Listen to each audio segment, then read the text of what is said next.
नमस्कार. माझं नाव पल्लवी. माझ्या चॅनलमध्ये तुम्हा सर्वांचे मनापासून स्वागत आहे. आज आपण कोहळ्याचे वडेखंड तयार करूया. हे वडेखंड चवीला तिखट-मिखट असे असतात. हे एक प्रकारचे तिखट-मिखट सांडगे असे म्हणू शकतो.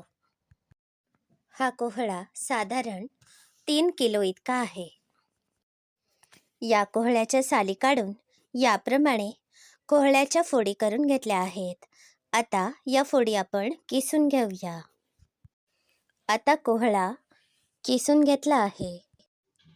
अर्धा किलो उडीद डाळ घेतली आहे. ही डाळ आपण अर्धा तास थंड पाण्यात भिजवून ठेवूया. तुम्ही गरम पाण्यामध्ये सुद्धा ही डाळ भिजवून ठेवू शकता. यामुळे ही डाळ लवकर भिजते. एक मोठी वाटी भरून लवंगी मिरच्या घेतल्या आहेत.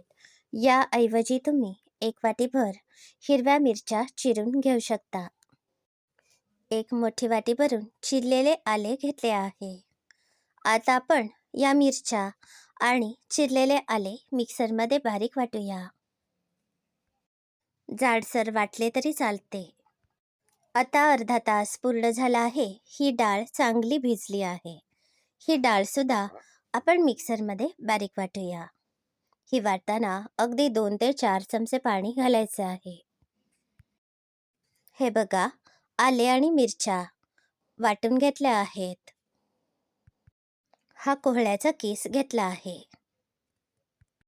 उडीद डाळ भिजत घालून यानंतर तुम्ही कोहळ्याचा किस तयार करू शकता. कोहळ्याच्या किसाला पाणी सुटते. तेच पाणी आपण ही डाळ वाटताना वापरू शकतो.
आता मी सगळी डाळ चांगली वाटून घेतली आहे.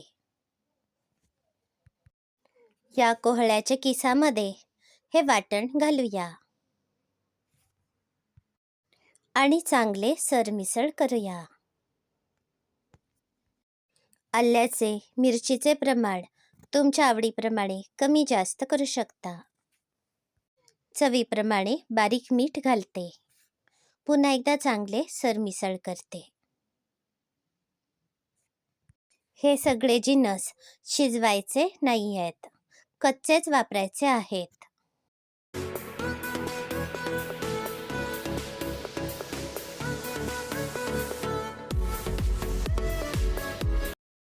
हे बघा, आता हे मिश्रण मी चांगलं मिसळून घेतलं. आता आपण बाहेर अंगणामध्ये वडेखंड घालूया. हे बघा, हे जाडसर प्लॅस्टिक मी घेतले आहे. यावर आपण हे वडेखंड घालूया. आपण सांडगे जसे घालतो त्याप्रमाणेच हे वडेखंड घालायचे आहेत. हे वडेखंड सुकण्यासाठी 4 ते 6 दिवस लागतात. आता 6 दिवस झाले आहेत. हे वडेखंड आता चांगले कुरकुरीत असे तयार झाले आहेत. हे वडेखंड सुकल्यावर घट्ट झाकणाच्या डब्यात भरून ठेवा. तुम्हाला जेव्हा हवे असतील त्यावेळी तुम्ही तळून घेऊ शकता. हे बघा, मी थोडेसे वडेखंड घेतले आहेत.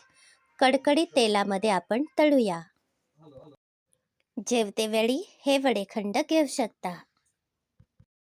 तुम्हाला आजची रेसिपी कशी वाटली याचा अभिप्राय नक्की कळवा. अशाच सहज सोप्या रेसिपी बघण्यासाठी माझ्या चॅनलला नक्की भेट द्या. याबरोबरच माझे चॅनल सबस्क्राईब करा, शेअर करा. धन्यवाद.